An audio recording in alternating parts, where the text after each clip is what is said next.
All right. Yes, Monday.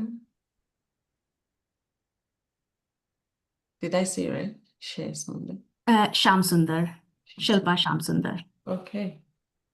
Are you able to view my Yes. video? Okay, I Oh, got. yeah, I can see you. Okay. I thought I froze for a minute. Okay. And we are live now. Yes, we are. Okay. Welcome, everybody. Welcome to Techies 15 Live by Immigrant Techies Network. We do this every week. It's our way of staying in touch with the community and bringing in people who are building something or bringing people together or contributing to the community in any beautiful way. And we've been bringing very cool people on this show. And today, our cool person is none other than Shilpa Shazmunder. Welcome, Shilpa. Hey, Wunmi. Thank you so much for having me. Yeah, thanks for coming. And I can say that if you go to any tech event, the probability of finding Shilpa is very high, right? That is right. And your presence is always so graceful. I know you've volunteered with many events and even companies. It would just be so neat to hear about your story and your journey. So yeah, can we meet you a little bit about yourself, Shilpa? Yeah, sure. Thank you so much for having me. So yeah, my journey has been pretty interesting, as every immigrant is, has had a beautiful story. My, background in human resources and engineering has always kind of, allowed me for a keen interest towards people and processes. So, helping clients, businesses, right from administrative tasks to partnering with businesses, and keeping the element, which is the human element, at front and center has always been very core to me.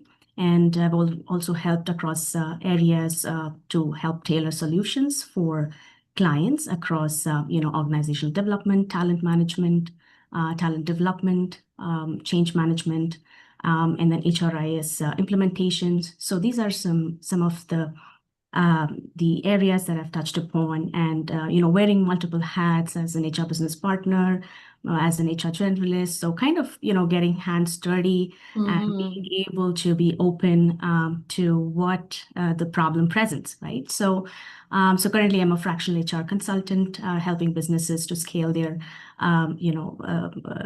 goals and objectives with tailoring solutions. So my recent project was with the Alberta Private University. So yeah, it's been kind of a great experience.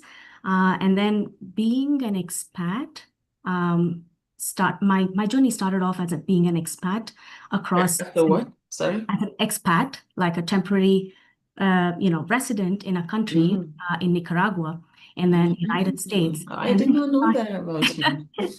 yeah, I know. And then, kind of turning that to being a proud immigrant today as we speak in Canada, but having my roots tied back home, which is India. So, Mm-hmm. it's like I think I've been very So, fortunate. how many countries have you lived and worked in? Sure. So I have visited over 10 plus countries Wow. and lived and worked in four. This is my fourth. How many continents? Three. So North America, Asia, and Yeah, South actually America, two. Well, yeah, Central America, but it comes Central. part of North America. So yeah, two. Yeah, Asia and North America. Oh, okay, okay. In terms of continent, that's true. Yeah. Yeah, that's so cool. So what would you say? I'm just gonna segue a little bit into that. What's the difference between when you were in Nicaragua, for example, and now that you're in Canada? Because you emigrated, whether you stayed for long or not, right? So what would you say is different? Yeah, sure. I think, the one thing that I would start with one thing that stayed constant with me was being able to culturally integrate. Because, Mm-hmm. being in a Latin region, only Spanish was the language that was pretty known to the locals. Although we lived in the city, capital city, which is Managua, bits and pieces, people would talk the language, which is Mm-hmm. known to me, which is English. But what I noticed was that people are more comfortable when you talk to them in their language and when you Right. actually accept their culture. So to So did me, you learn Spanish? I did. Wow. Yeah. So, I mean, to be able to really be welcomed and accepted in the communities, you have to really put in that effort. So I did that, and there was a great sense of belonging. Right? Mm-hmm. So I made good Very friends. cool. Yeah. Very cool, Shilpa. And it caught my attention to when you mentioned your background as an engineer and also in HR. So that's not something you typically find. Like you typically find people combining human resource and engineering. So how did that come about for you? Was your schooling in engineering and your career kind of moved towards HR? Did you have any education in HR? Yeah, sure. I'd love to touch upon that because, coming from a household of engineers and doctors, we were always told these are the only two, Mm, streams, right? And I'm talking about almost 2 decades, okay? So right. back in those days, arts and, various other areas that we see today was definitely not very intense. So I, like the usual grind, completed my engineering and, started off in the tech space. And then eventually I, had wonderful seniors, mentors that said, we had to take something called as a stretched assignment as part of your job and other ways to kind of, give back, right? So with the company that I was working with, so I took these assignments and I got these, I think, in the learning space and performance management. So I was working on that project and I think I did a good job. And that came out as a good Hmm. feedback saying, hey, you know what? I think you should start off with a formal education to really test waters in the human resources space because you're really good when it comes to people and blending it with processes. So to me, I was always curious to know how you can do things better, more, like automation was right then. I started off by back then. So we still see those elements, right? So that's how I moved on to doing my MBA in human resources. And I think the rest is history. No, this is awesome because sometimes when people come in from other parts of the world, like Nigeria, I know that for sure. I know I've heard a lot of people from India say the same thing. We touch many things back home. So even though your role is one thing, you're doing the work of like four different roles. And when you come here and you say, I am an engineer, I'm an HR professional, I'm a change management consultant, I'm a project manager. They look at you like, how can you be all of that? But the truth is, we are. Because Sure. that's just how it works, in many cases back home. But so how would you say your engineering mindset has helped you be a better HR professional? Yes, most certainly. So I, had projects starting off on the shop floor, doing, I'm an industrial engineer. So, time and motion study and, Kanban, your Lean Six Sigma principles, kind of cutting down the waste. So Mm, I transferred those concepts to, automation workflows, for example. So I worked on a project early on about how you can really bring down the tickets for user support, for example. So, mm-hmm, I kind of translated all that, reducing the waste or cutting down, elaborate processes. How can you make it more simpler and efficient? So all that kind of got translated in the way where I can make better processes for people to really focus on strategic work rather than having, mm-hmm. administrative tasks. And I'm sure you will acknowledge, and a lot of people will say, HR is more of, administrative, like, back in those Mm-hmm. days.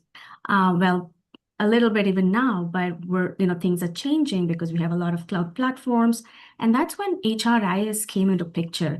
The last few years, I was lucky to work on HRIS implementation projects and kind of to get an understanding of different, HR systems that really help put people and systems together and to really bring out what you're looking to do, like in terms of making better business decisions. So I noticed that it stayed with me, having Mm-hmm. that technical bent of mind, always curious to see how you can really Do improve something better. Yeah. better. Yeah. So yeah, that's kind of stayed with me. And just to add, my education didn't stop there. I actually came into Canada as a master's program student. So, like having that What HR, did you study? What is yeah, so I did my master's in management. that So, on top of the MBA you already have? yes. And yeah, I know, right? So, and I let me in with the secret. Let me tell you that I was the senior student in my cohort, and I was nervous as Mm-hmm. hell when I started. So, being with like 20-year-olds, early 20s, and kind of understanding, going back to school after a decade. But, it kind of opened up to give me that international education. Mm-hmm. And especially in Canada, when you have that, academic background, combined with your cultural sensitivity and your technical expertise, kind of everything came together. So, yeah, that's my story of from education to being an immigrant, and yeah. Mm-hmm. Your video is kind of frozen. Does it Oh, look like that on your end? yes, I think so. Okay. Sorry Yeah, I about that. guess it will pick up later. Yeah. Yeah, this is cool. This is cool. So do you say you're a fractional HR consultant? So do you have is there room in your fraction? Are you looking for more work? Yes, so I have just a bit, in between projects, and I kind of some of these projects that came my way, and I had the time, so I picked up Mm-hmm. on them. And I noticed that with the network here and the supportive community you have around, I think it's incredible. You can really turn tables and look for support, help, and guidance, and people are always welcoming. So, Mm-hmm. yeah, I'm currently open, not close to any ideas. So, meanwhile, you do your I thing. mean, Learn. I'm just looking at you like, so you have anyway, anyone who's listening, be listening. So this is a professional with decades of experience, with at least 1 decade of experience, who has an engineering background, engineering mindset, and a lot of experience in HR consulting in many countries, a multilingual language speaker. And what more do you want? Someone that is good with people and process at the same time can nerd out with you on engineering details and can also help you host a company hangout. So, yeah. Let's not leave opportunities on the table. People like Shilpa don't come around. Like this, you don't get this whole package in many people with an MBA and a Canadian master's degree. So yeah, this is my plug for Shilpa. She did not ask me for this. This is not a paid advert. This is not a paid advert, but if you're looking for a consultant, it's fractional for that matter. Yeah, Shilpa is your person. Oh, Something I want to quickly also ask you is the perception of HR. People there's out there people believe HR works for the company, not the people. There's been a rebrand. Now it's like people people, what do we call it?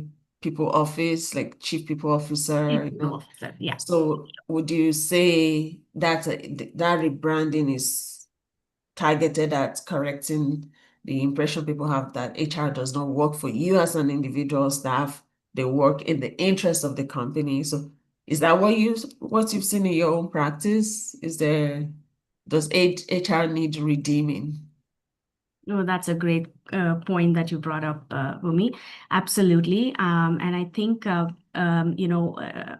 when I was back home, I was reporting into a CPO. We already had that rebranded, because people have realized that, like we just talked about, how HR is branded as more of admin tasks and, mundane, routine kind of work, and not a lot of strategic work, what we call, a strategic partner to the business, really realizing the goals and objectives, right? Yeah, so Um, that's the thing. so, So strategic partner to the business.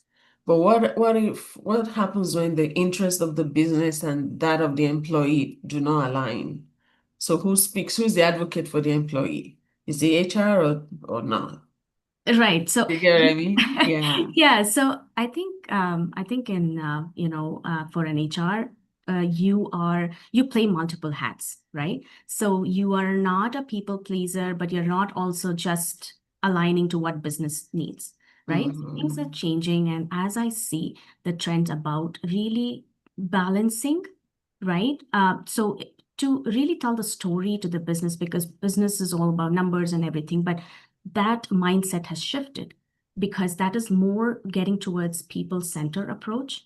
Because if you don't have your people at the top, you're not able to really, be able to make decisions or have that kind of quality work. And Mm, people are if you saying can talent is, retain talent, yes, right? yeah, Then that cost of attrition eats away at your exactly. bottom line anyway. So Exactly. So yeah. people are realizing, businesses are realizing that good talent is hard to come by, right? So to be able to support them, you are putting across processes that is really helping them with their growth opportunities and, like really helping them understand that they are cared for, right? So a lot of this is coming from HR. I see a lot of HR professionals in the recruitment space and the talent Mhm. management space coming together and really advocating these things. And businesses now starting to really understand that, yes, because, talent is available. Like it's like, water everywhere, but not a drop anywhere, right? So you have talent, but you really have to channelize and to bring in Mm, the right kind of work. So I think HR is doing an incredible job from what it awesome. was.